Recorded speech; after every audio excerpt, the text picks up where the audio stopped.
again. Hey, so we're in Iqaluit. And we just headed back over to the driving force office to see our two favorite people, Rosemary and Rick. And we're going to explore the city a little bit. And we just plugged in our phone, and Susan's with us. Love How Susan. lovely. So things should be shaping up to be a great day.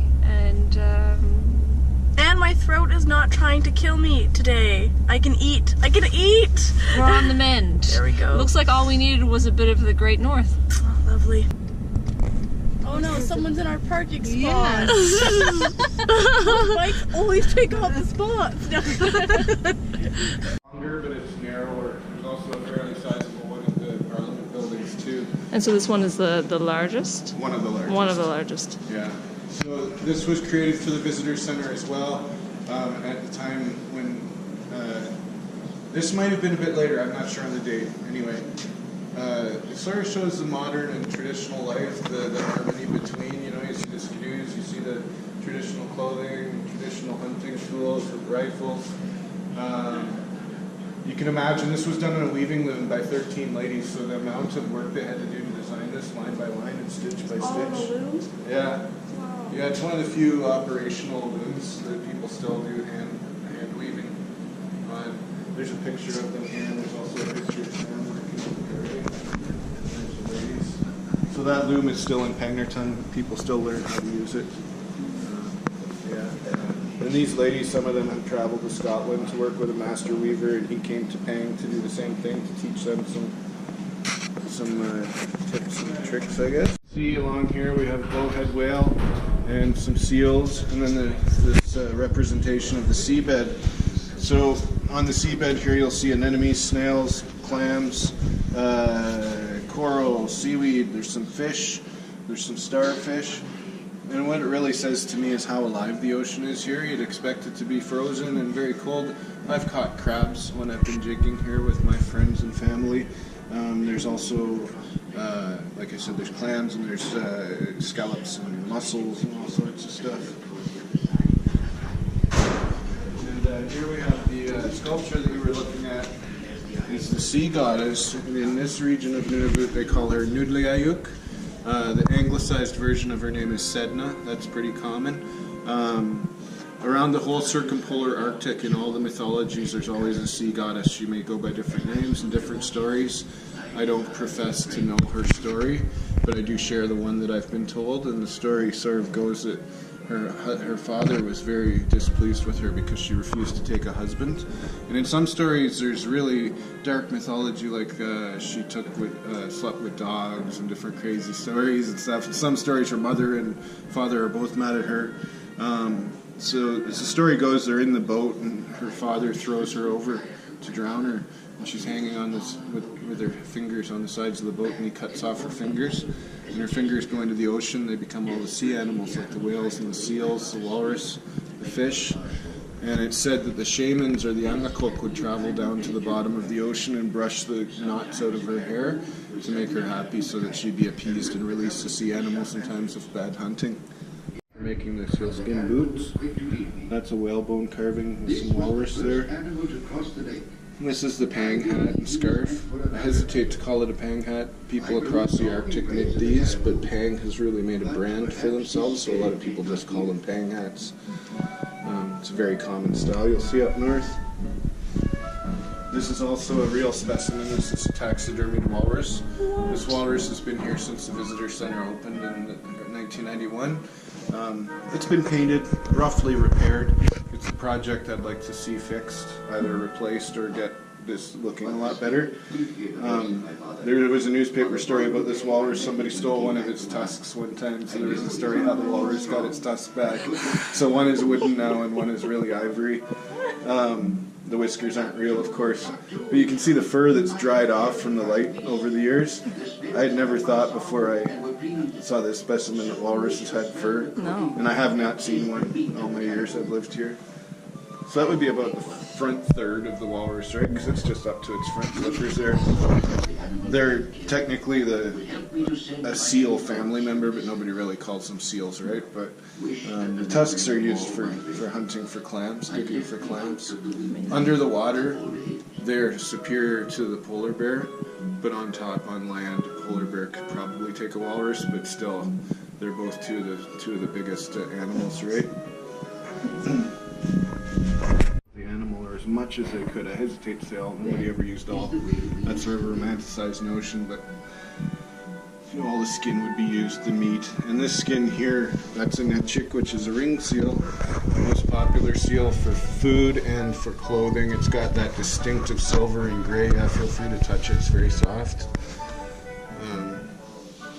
Skin. So when people say seal and don't specify, usually they mean the ring seal. Yeah. And we have a little hand drum here. There's a picture of a lady doing string games, and this is a game too. In this game, you hold the piece of antler here, and you catch it into these small holes. So it sort of reminds me of the ball and cup game. Yeah. The other thing I like about this, with the string games and stuff, you see string games all around the world, all cultures, and I like these. I like these things that really unite us and show that we're not that much different, you know. Here's a stone oil lamp. This is often made from soapstone. Out in the west, the copper mine Inuit would make it with copper.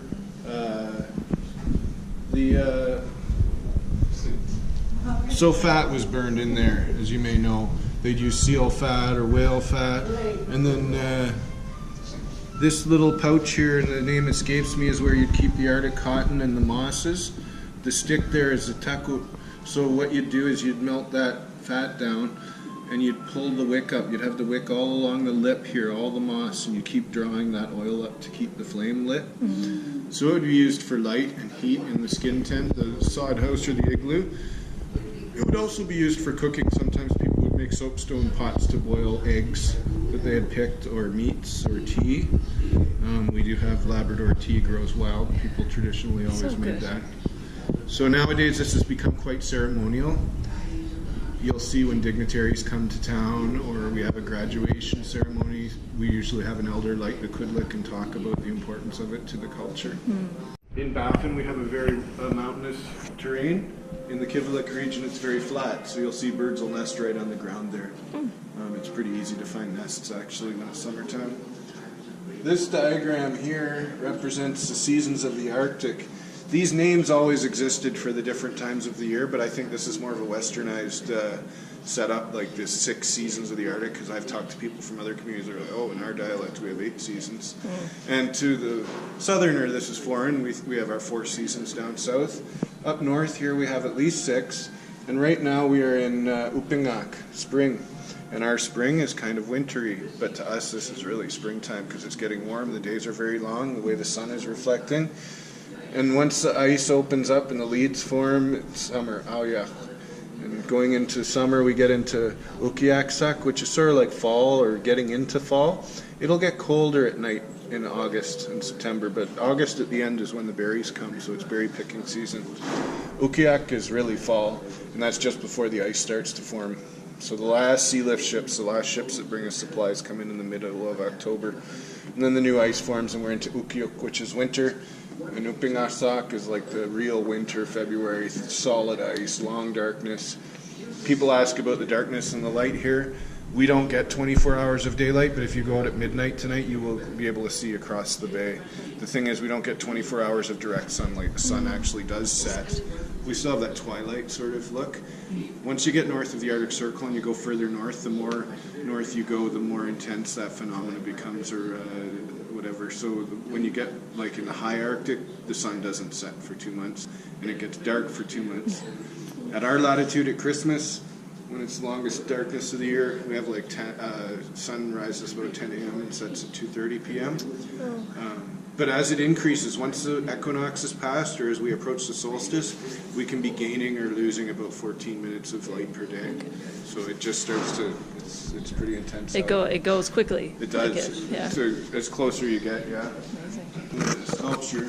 So these dolls here, the dolls have become, these are quite rudimentary, the dolls have become quite sophisticated over the years, and you see much bigger dolls with full sealskin outfits of hunters with their fishing spears or with their tools, and they'll bake the clay faces that you see in some doll making nowadays.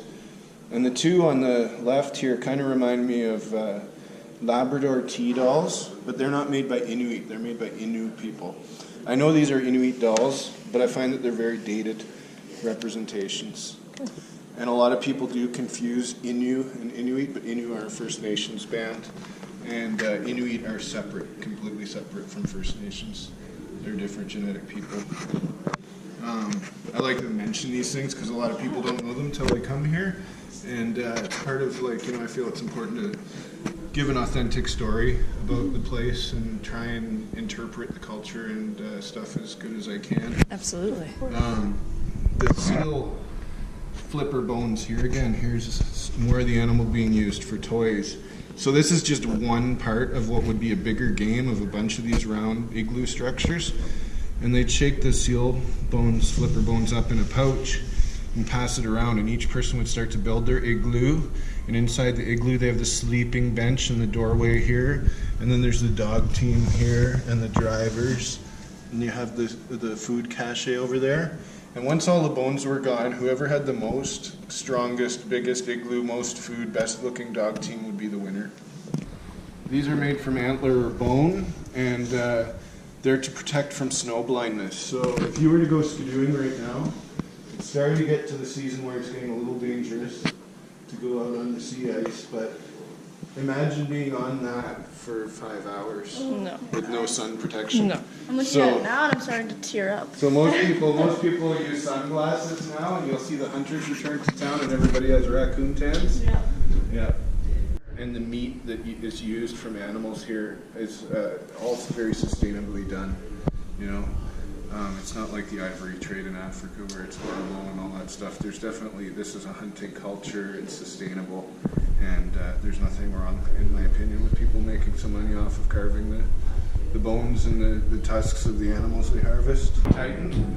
A lot of people think that you'd actually tap the skin. You don't tap the skin, you tap the hoop of the drum when you're drum dancing. I'm not a drum dancer. Throughout the circumpolar Arctic among Inuit people, you'll see a drum in every culture. In Greenland, they have a small drum that they tap really hard. Here we have this bigger drum. In the West, they have really huge drums. The Iqaluit people have a drum that they strike in the middle. They're an Inuit people too. They just have a very different Western style. Very good dancing too. So people usually ask me, well, what did they make this with traditionally? I always like to question people's definition of tradition, because these things have been traded here for 400 years, so who's to say wood and fabric isn't traditional to them, or guns, or what have you, and what's traditional for us, right? So, yes, these materials started appearing through trade. Some parts of Nunavut have access to the tree line, not many, but a few people would have had access to some small trees for wood. Driftwood was found by people quite a bit, and shipwrecks, of course, they would salvage wood from those things. But, of course, there was a time when wood was not found very often, and what they would do to make a drum in those days was this would be skin, of course, a caribou or a seal skin usually, and it would be attached to the hoop using sinew. So the sinew from the animal was used to make thread. It still is to this day by some people, like my mother-in-law. She can sew with a bone needle and sinew still. She's almost blind, and she can still sew like a champ. And the hoop, now that's what's really interesting. So they take the rib of a caribou or some animal and stick it in fire, pull it out, bend it, stick it in fire, pull it out, bend it, and keep bending it until they got this shape. And that's how the drum was made. Hide would be made from skin too. And seals here, everything under the ice, so you have to be very, very quiet. And if you're not using the hunting blind, you may have seen pictures of an Inuk standing over a seal hole with a harpoon like this. They'll stand for a very long time and wait and wait and wait and wait until the seal comes up, like it's hours. So what they used to do is they'd take a little piece of bone and they'd stick it in the breathing hole, and they'd lick a piece of fur and stick that fur to the bone. And while they were standing there, they'd just watch that fur. The moment the fur started to twitch or move, they knew the seal was coming up for air, and they'd catch the seal.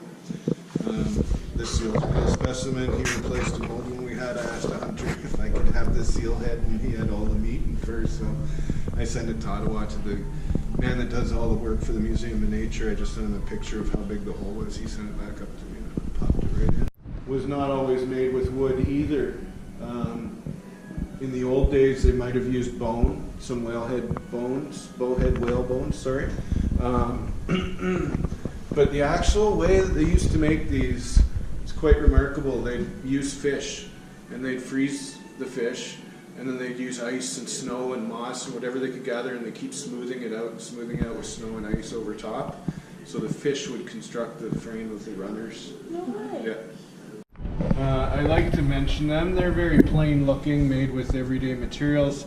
That's very true today. Like sometimes I've gone fishing with my wife. I use a piece of a hockey stick to put my hook and my string on, right? And just jig for fish out of an ice hole. Get her done. These were made by a great hunter and community leader named Simone Alanga. And his son has come here and told his story. He passed away in a tragic boating accident. Some of his family survived, and they were in the boat for 2 days in freezing water after watching relatives pass. So I asked his sons if I could put a plaque up. So I've had a plaque made because Simone was a community leader. He was the kind of person that opened his doors to anyone in the community for food, for a place to stay. He was a great hunter. He was well respected, as was his wife, Inga Alanga. And Inga Alanga is my father-in-law's biological sister. They were separated through relocations and stuff. But so it ties it to me a little bit because it's my wife's family, my family. And I want to make the visitor center have a little more community feel. It's a lot about Nunavut and animals in here, but not a lot about Iqaluit itself. So the instruments are the kakivaks, which are fishing spears, 3-pronged spears. At low tide or in small water, when the fish are running, you can just catch them like that, right? People even catch fish with their hands in low water.